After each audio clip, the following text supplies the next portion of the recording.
My phone didn't stop ringing today. Oh, really? Did not stop ringing today. Now let me ask you briefly, so we don't get delayed. But is how many of those calls are people trying to get information from you, and how many of those calls are you trying to get information or hoping to get information from others, and they're like returning a call? Actually, it was really weird today. I woke up to a message from Darcy Weir, documentary director and producer. Yeah. Asking me to voice over a couple of his brand new documentaries that he's filming right now. I'll be starting that this weekend. Well, that's cool. Yeah. And yeah, we had a really good conversation, and I like working with Darcy. I think he's a good fellow. And so I'm going to be doing that. And then Dave, hold on a second. Wait 1 second, Dave. Stop. Dude, forget your career, forget what you've done for a living, forget all that stuff. Just for a moment in present time, take pleasure and pride in yourself that basically you have not only been born with, but developed a voice where anyone would actually pay money to listen to it. Congratulations. Well, then the next one would be, and then about an hour and a half later, I get a phone call from a television producer in Vancouver who wants to hit me up for some ghost stories for a potential new television series in Canada that is going on and being filmed right now. They're trying to get it picked up. I can't say much more than that. So I may have to share some ghost stories there. And yeah, talk to Merle a little bit today, Nicole Sakic a number of times today. You know, I'm surprised I haven't got her number memorized yet. That's cool. And and what I love about ghost stories is it touches such a wider group. You know, there's so many people out there that even if they don't have a personal story, they have a family member that has one, right? And to me, like spiritual stuff, even though it's not my thing, is much more pervasive in society. And so in some ways, I think it's almost more interesting to study and talk about just for that reason. For sure. And I'm very much looking forward to it. And, I think I would like us to do a little bit more ghost stories around here. I know our audience is more UFO encrypted type, but I got to figure out a way to get more ghost stories. Honestly, Dave, part of the problem is that most other stories end up being like 95% story and then like 5% something solid, right? And the problem is that most ghost stories end up being purely stories. You know, it's one of the other reasons why I retell my stories, because I had two different people witnessing the same object from two different places. So I mean, at least that is something. But even that is very loose, relatively useless data. It's just better than just a story. So I think that puts the paranormal stories into a much more tighter spot. Well, you know what? I still would like to do a little bit more on the paranormal. I agree. But you need stories though. And, it's not like, what kind of gear do you use? What kind of gear doesn't work for you? Oh, you use that? Like every paranormal podcast out there, Right. I don't know. And I tend to flip out. I tend to flip out, John, when I hear paranormal people talk about doing scientific experimentation. That's a trigger for me. Oh. Yeah. Because the thing is, it should be a trigger of vigilance, but it shouldn't be a trigger that causes you to lose hope. Because the truth is there's a lot of practical ways science can be applied in increments in certain environments that does actually help, right? So it's not like this all or nothing thing, No, Dave, no. I honestly, man, I've listened to you talk about this several times, and it's probably one of the few things that you and I are in incredible alignment with, and that is just the frustration of the way science and that's the worst part. They're not even throwing around hypothesis wrong; they're throwing around theory wrong. It's like, anyway, yeah. So I understand, and I just, we truck on. Very true. Very, very true. All right. What do you got for us tonight there, Fedora John? I know you were like a kid in a candy store listening to us last night with Christopher Sharp from Liberation Times. Yeah. So basically, what I wanted to do was kind of turn this on you again, and get you to talk a little bit, because for me, and what we're talking about is Christopher Sharp from Liberation Times was Dave's guest last night, and specifically talking about what Christopher has been hearing and so forth, as far as these hearings that are coming up and so forth. And personally, I was a little surprised. He actually seemed to have a little bit of inside knowledge. And I'm always a little impressed by that when it's people that are off soil. But there's certainly great examples, like Tim. And I was surprised that, I don't know. I guess I was a little bit. I guess I was a little bit surprised as to some of his assessment of it. Just because I don't know. For me, it's a little challenging to become too preemptively negative or positive, because of how little we know. Unfortunately, he does know more than I do, so there might be good reasons for some of the things he said. But I'm curious, like, what were your expectations versus reality? What did you get out of it that you found really, really curious?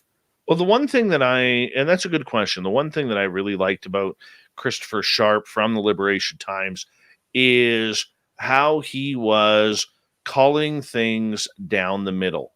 He has a preference. He is very pro Lou Elizondo, and that's okay.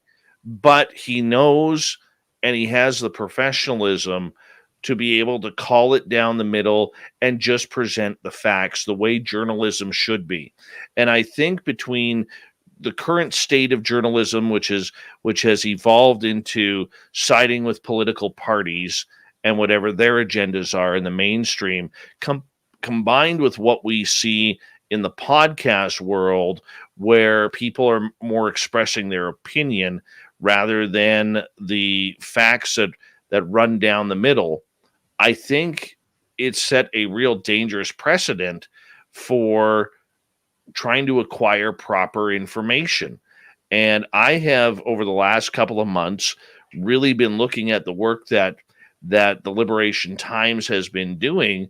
And I think it's absolutely great that we have a group out there in this field that is really trying to call it down the middle. They are connected. They get good sources. They get good information. And in the end, that's how proper journalism starts. It's not about, trying to slide in Lou Elizondo's agenda or Chris Mellon's agenda or be some kind of puppet media account. That's not what it's about. It's about trying to call the story down the middle to the facts that are happening. And I think that Chris Sharp yesterday really brought that. I couldn't agree more. And the thing is that it's so hard to play that line and then not show some. The problem is most people show emotion over their opinions, and it's the emotion that gets people to watch you, and so they end up getting pulled to opinions. But you can get emotional about the process. You can get emotional about the presence of it, the theater of it, whatever aspect of it you want. And I was really glad you brought this up, because I made a note of this and I totally forgot about it. There were several times in that talk where Christopher specifically called out, where he would say, "Now here I'm speculating," or he would say, "Here I'm," and he was so careful to say when it was that he was stepping out of that middle line, right? Being very clear about it. And very cool, very, very cool. And also I think it's an interesting comment to everything that we're seeing, that even though the US is this bizarre center point of UFO, at least event activity, at least as we know it, and what I think we're starting to see is a lot of the really standout people at different places in the journalism, pipeline, are popping up from different countries.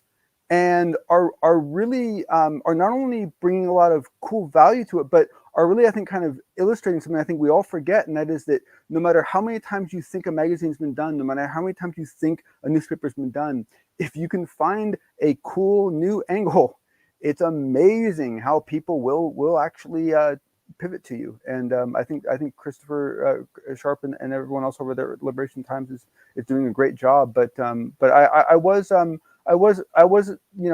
pretty impressed with some of the information you pulled out. I thought it was really good. Well, it's going to be interesting to see how everything plays out, because I think there's a lot at stake regarding the success of the hearings next week, John. And that's something we talked with Christopher Sharp about. I mean, with Lou Elizondo going dark, we don't know for how long. With Skyfort now calling it the day because they had mission accomplished, with the public hearings coming out, it's going to be very interesting to see, A, what the results are on Tuesday, and B, whether or not more activism towards disclosure of the UAP phenomena needs to be pressing forward again. I mean, there's a lot going on right now. Yeah, I agree with everything you're saying. What just hit me while you were saying it that's bothering me is this realization that I came to that hearings of this magnitude, okay, when you're in a hearing of any sort, and certainly when you're in a hearing of sort of this magnitude, the last thing you want is to be surprised. That's the last thing you want. And the higher profile it gets, the more effort is put into making sure there are no surprises. And so I would have to believe that this briefing is going to be, if not 100% orchestrated, probably 80-ish% orchestrated. And some of that orchestration is normal orchestration stuff, deciding who's going to speak when, and putting the right people in front of the right people, and because you can really kind of skew someone's argument by just putting the right person in front of the wrong person if you really know what you're doing, right? And so yeah, so I agree with you. I think it's going to be very, very, very interesting. But yeah, I'm excited. I'm definitely excited. Well, let me ask you this: what is your opinion on what comes out Tuesday during the UFO report?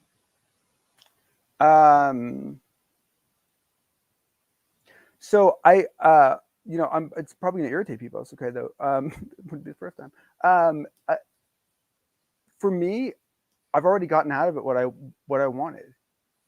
I mean, essentially, what I wanted was it, right? What happens? I'm not really expecting much at all. I mean, because the thing is that the way they're caging this hearing, it's a hearing trying to get rid of the stigma around. I mean, like it's kind of like having a hearing to get rid of superstitions.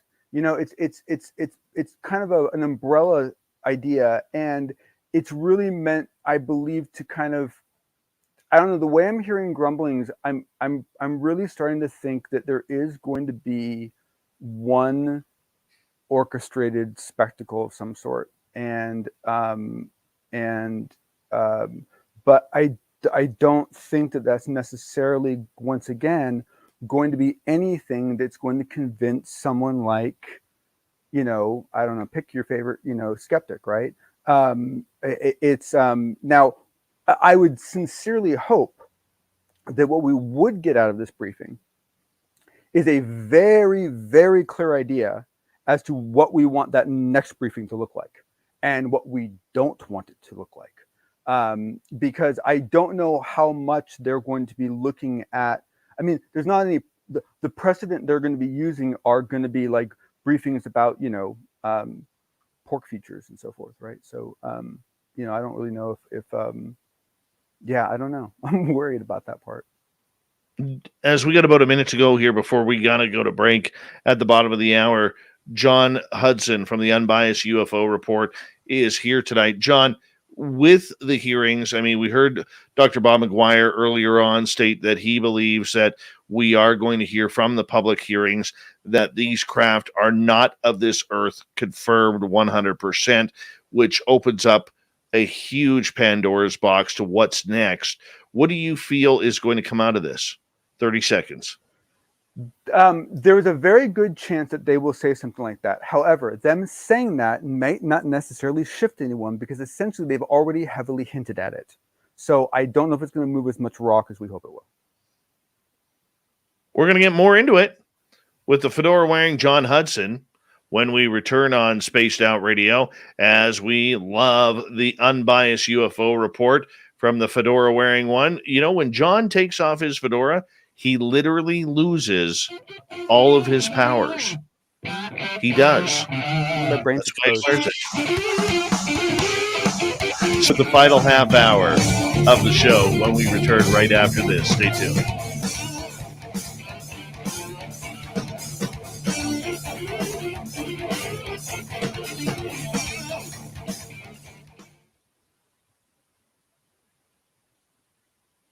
All right, we're clear. You know, I think I need to sit down and like write out my thoughts when it comes to historical UFO cases, because I'm finding myself getting emotional and irritable at the repeated askings of people for historical coverage. And it's not for lack of empathy or understanding, as I used to be in that same mindset, and I do understand it.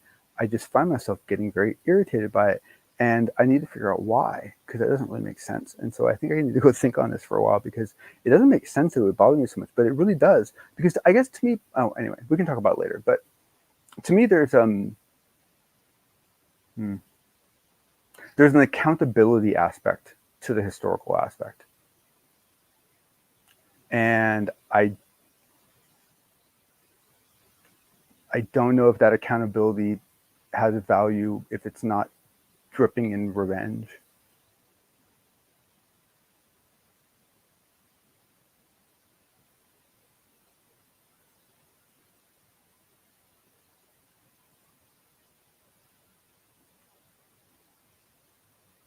Audie Tech, good morning to you over in the UK. Tony Montana, welcome back.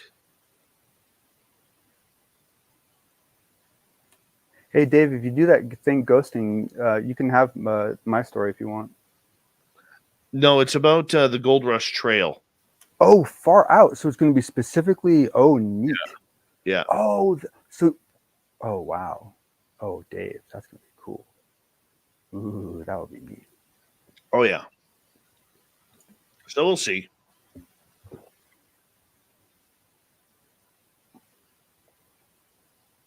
Did you have a gold rush in Canada?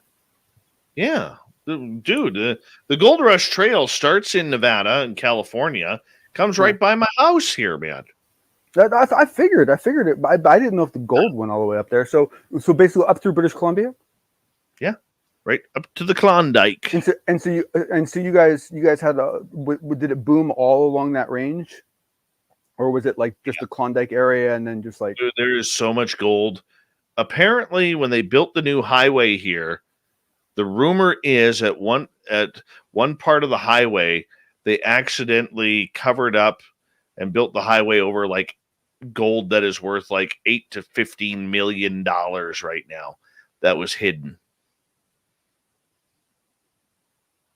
Because what used to happen, John, is when the guys struck it rich up here, there was no police at that time. The Gold Rush Trail was the reason why the Northwest Mounted Police were invented, which became the Royal Canadian Mounted Police. And so it was a lawless area, and there was murders and robberies on a daily basis. I mean, literally, you know, it. I'm sorry, I just had this vision in my head of like you know, like Billy the Kid getting faced by deadly dude like. Dude, Billy the Kid was up here, man. Billy the Kid. He wasn't getting hunted by anyone in red shorts on a horse. I mean, sorry. Yeah. And well, the funny part about it is at first, the Northwest Mounted Police weren't allowed to carry guns. Yeah. And then it got a little dangerous, and they allowed them to arm themselves. But yeah, I mean, it's Dave, I'm not kidding. If I was out and I got into a fight and I found out that the officers didn't have any, I'd throw them one, just one. I mean, you could share it, but that's just rude. How do you do that to people? That's just awful. John, this is history, and but so what would happen is a lot of these guys who found their gold on their way down to show it was safe, they would hide their gold, then travel down, and if they got robbed, they would be empty, and then they would wait for the robbers to leave. They'd go back, get their gold, and then go to the next part.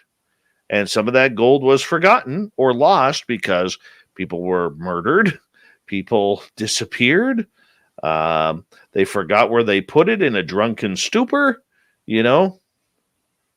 So it was this constant phrase where they would go down a ways, they would bury their gold, they would go a bit further, wait until they got robbed so they knew where the robbing was going to happen. Then after they had nothing, would go back, get their stuff, and move on, and then start the whole process over again.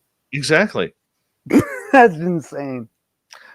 That is insane. Well, it's insane in a 21st century. It's like a gummy bears episode. But in a 19th century, it's not very sane. I mean, it is very sane. Pardon me. Here we go, everyone.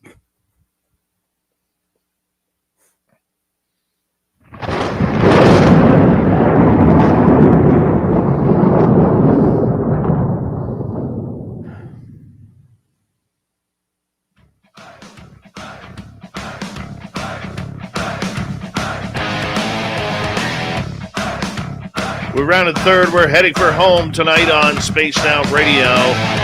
Good to have you with us. My name is Dave Scott. Very much appreciate it. Want to remind you that if you missed most of this show or others, check out our free archives at youtube.com/Spaced Out Radio. Do old Davey the favor. Hit that subscribe button. Our website is spacedoutradio.com. We have a plethora of features for you, including rocking out to Bumblefoot. Read Shirky Poo's Newswire. Check out our swag as well. Follow us on Twitter at Spaced Out Radio, Instagram, Spaced Out Radio Show, and on TikTok at Spaced Out Radio. The fedora-wearing Jon Hudson is here for the Unbiased UFO Report, and we talked about earlier on about Christian Sharp from the Liberation Times, who was on yesterday, and of course the UFO hearings that are coming out next week. John, welcome back. Thank you, Dave. Thank you, Dave. You're happy to be here. Yeah, no, it's really funny because I think that I think that everyone's doing a decent job, at least, of kind of trying to temper everyone's excitement, because when you really get down to it, we're all kind of talking about this in very kind of even-keeled tones. But there's something happening on Tuesday that a lot of us really didn't think would ever happen, ever. Sure as hell not in the near future. This is you don't want to kind of encourage people to get over exuberant about it, but when you really get down to it, this is pretty big freaking news. I mean, this is pretty epic. I mean, it really is. Being that it is big news, is it necessary? Is it necessary? Is it necessary that they're telling people that they're having the hearings, or is it necessary that they're having the hearings? That they're having the hearings. Oh well, yeah. I mean, come on. I mean, well, okay. Look. Okay. Okay. Could you argue? I'm just trying to think if you could. There's a way you could argue that the public doesn't really have a need to know ever, I suppose. But it would be some real fancy logic, man. To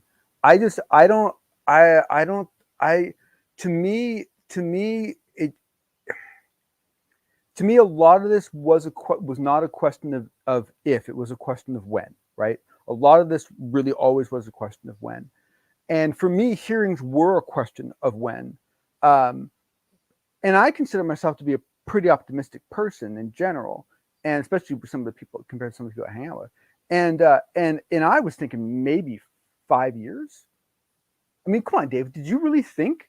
But yeah, of course it's necessary, because the thing is that what we have going on is we have a a defense agency, and we have an intelligence agency, and along with that we have a space agency, where essentially some percentage of the objects that they're encountering on the job are of a completely unknown origin and appear to demonstrate unknown physics. So you want to say it's 2% of the objects they run into? I don't know, 5%? Well, what's 5% of the budget? Right? I mean, that seems appropriate, doesn't it? So what we have here is we have a massive asymmetry in the way the problem is being addressed by the intel and defense agencies, not for lack of desire, not for lack of competency, but because they haven't been able to tell anyone they had a problem. Think about that. That's just sad, right? So this is a truing up. This is everyone coming home and getting honest, sort of thing.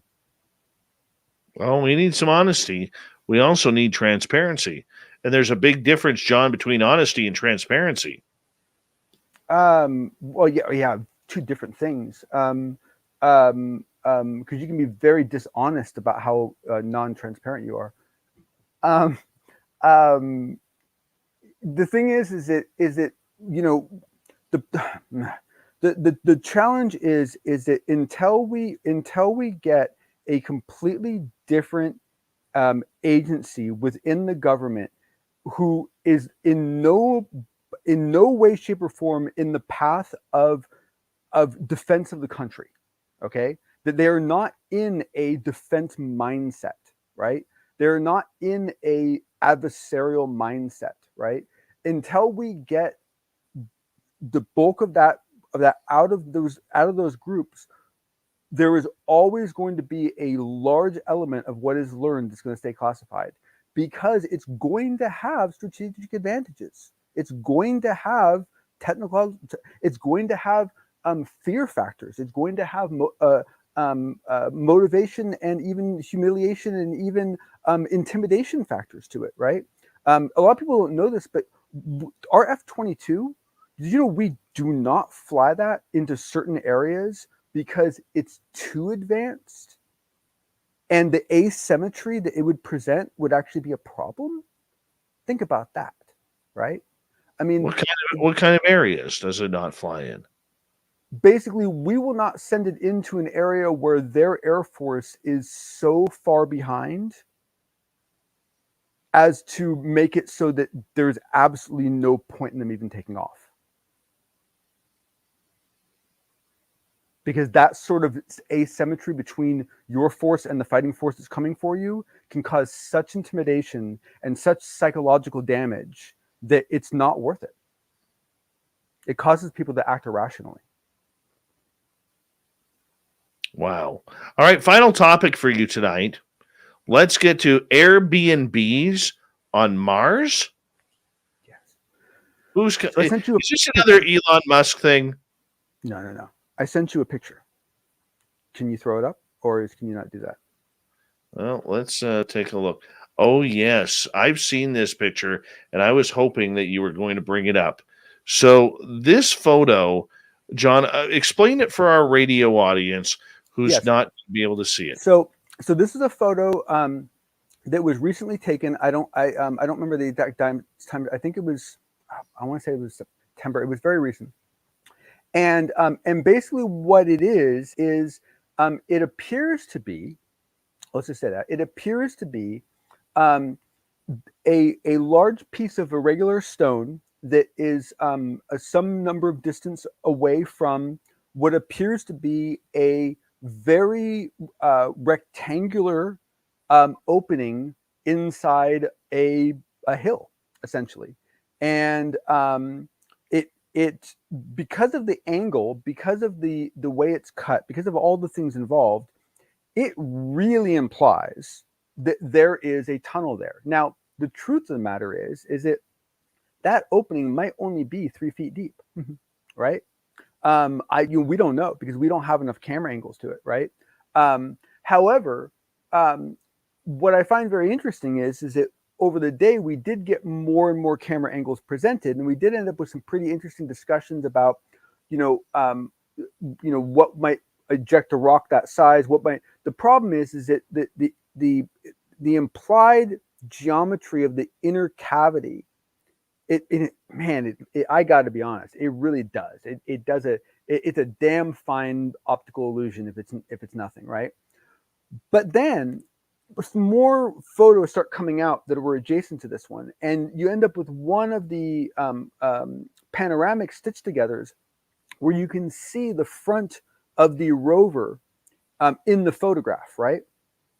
And in that photograph, it changes the perspective, and it basically gives you the impression that that hole and that rock are significantly smaller than they appear in this picture. That they may not even be, even child size. That they may be much smaller than that, right? It's very hard to tell because you don't have any of the metrics on distance, and because there's no like significant land marks judging distance on Mars. I can't imagine how accurate anyone is on that.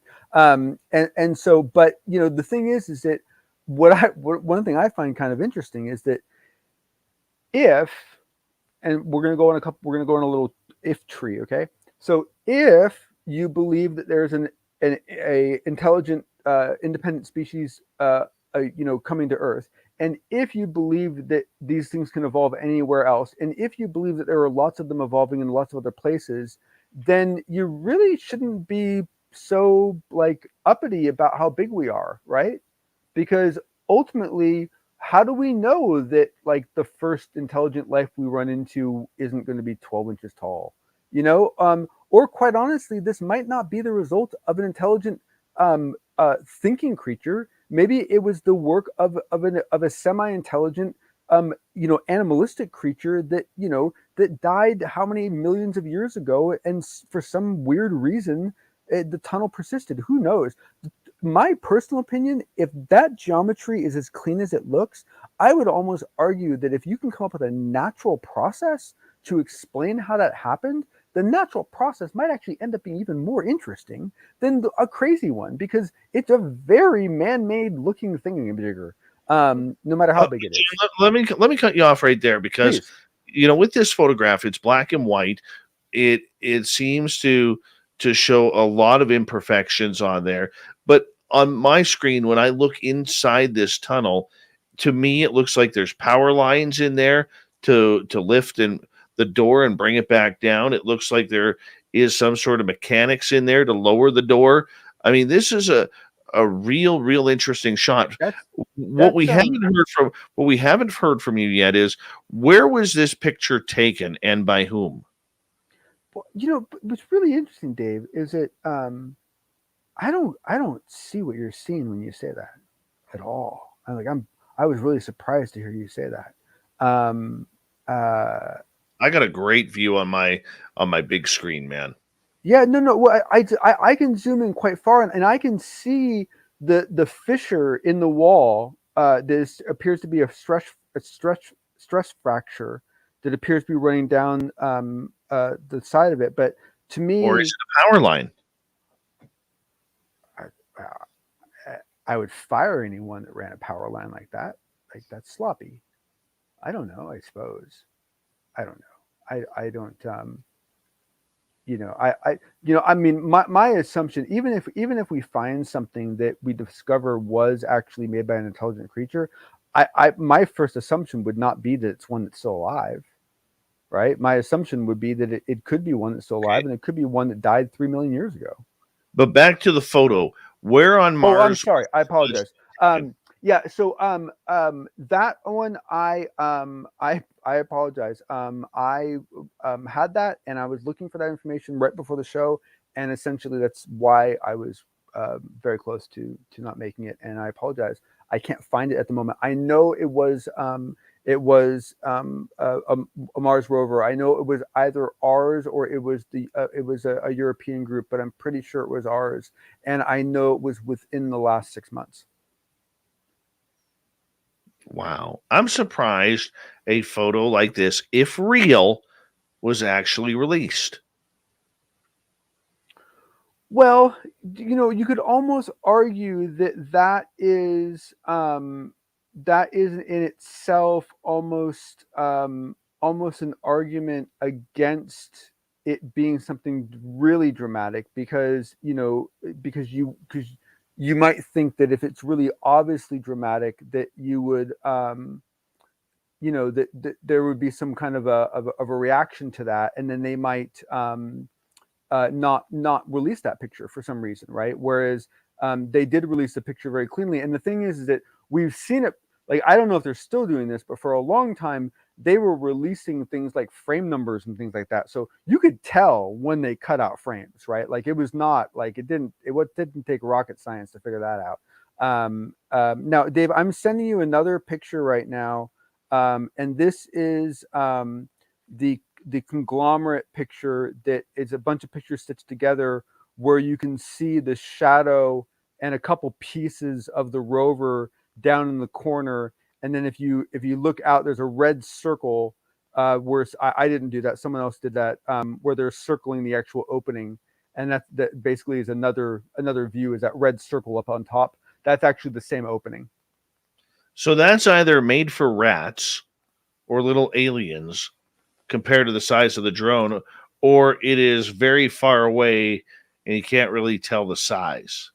Yeah, I mean, I would be surprised based on what I'm looking at here if it's, I'd be surprised if it was more than like a foot tall. But the thing is that if you find something that is completely geometrically perfect and obviously made by intelligent hands, and it's only 12 inches tall, it's still a big deal. Right? I mean, what? Like, you're only going to talk to aliens that are over 6 feet? Hey, happens to me at the bar during my single days all the time. Oh, you're not 6 feet. I know, but I never won. Actually, I thought you're not 6 feet, Dave. No. Damn close. I didn't even make 5'9", man. God couldn't even give me 5'9". He ended me at 5'8" 3/4. Oh, wow. Wow, crazy. Drives me nuts. Yeah. Well, if it makes you feel any better, I was supposed to be like 6'2" or something, and I lost it because I started smoking. So I had it and gave it away. Wow. That's a Red Hot Chili Peppers song right there, buddy. Give it away, give it away, give it away now. Oh man, that was a hell of an album. That was hell of an album. Johnny, my boy, great night. Thank you for another great. Thank you. Yeah, and I please don't let all of our discussion like sway you all too much. Like, go look at the picture, look at some of the discussions out there. It's a fun picture. It really is. It's a fun picture. To me, this is one of the first pictures I've seen in a while that I actually do think is fun to talk about. A lot of the other ones, this is cool. This is pretty weight loading. And John will post them on Twitter and tag it at Spaced Out Radio if you want to check it on out.